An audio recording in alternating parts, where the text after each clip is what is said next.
Hallelujah, সবাইকে জয় যীশু ঈশ্বরের গৌরব হোক। আমি যেমন আশীর্বাদের বাক্য রোজ যেমন নিয়ে আসি, আজকের পিতা সুযোগ করে দিয়েছে, তো আমি প্রার্থনাতে যাবো। সর্বশক্তিমান ঈশ্বর পিতা, তোমার মহানামে ধন্যবাদ করি পিতা, স্বর্গপিতা সিংহাসন পিতার পাদুর তোমার চরণের প্রভুকে তোমার দাস হতে প্রার্থনা করছি প্রভুকে। যে সব সন্তানরা রুটিন অনুসারে রোজ তারা যে আশীর্বাদের বাক্য শুনছে, তাদের মধ্যে পিতাকে সর্বদা পরিবর্তন নিয়ে আসে পিতাকে, তার কিন্তু সঠিক পথ সঠিক রাস্তা পিতাকে তোমার বাক্য থেকে পিতাকে আজকের আমি শেয়ার করবো প্রভুকে। আমি তো নয়, তুমি করাবে এই সন্তানের দ্বারা পিতাকে। পিতাকে সর্বদাই ইব্রিয় তার ইব্রিয় হালেলুয়া সবাই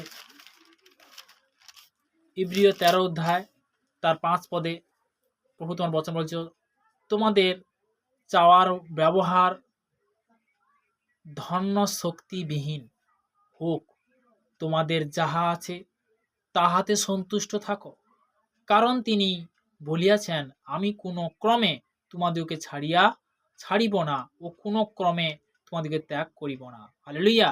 আমার প্রভু বলছে, কখনো তোমাকে হাত ছাড়েনি, কখনো তোমাকে সর্বদাই ফেলে দেয়নি, কিন্তু আমার প্রভু বলছে যে না, সর্বদাই যে তার সঙ্গে যদি জুড়ে থাকি, আমরা অনন্ত জীবন পেতে পারি, আমরা পরিত্রাণ পেতে পারি, উদ্ধার পেতে পারি, আমরা পাপ থেকে উদ্ধার পেতে পারি। আমার বিশ্বাস পেতে গো যে আজকে পবিত্র বচন দেওয়ার জন্য প্রভু গো, তুমি সেই উদ্ধার করলে যিশুর নামে। প্রভুকে সর্বদা সকল সন্তানরা নতুন কি পুরনো জন তারা যে শুনছে পেতে গো, তাদের মধ্যে তুমি সেম তুমি আশীর্বাদ পরিণত করো প্রভুকে। এই প্রার্থনা না সরিতে প্রভু যীশু খ্রিস্টের নাম থেকে জানাম, আমেন আমেন।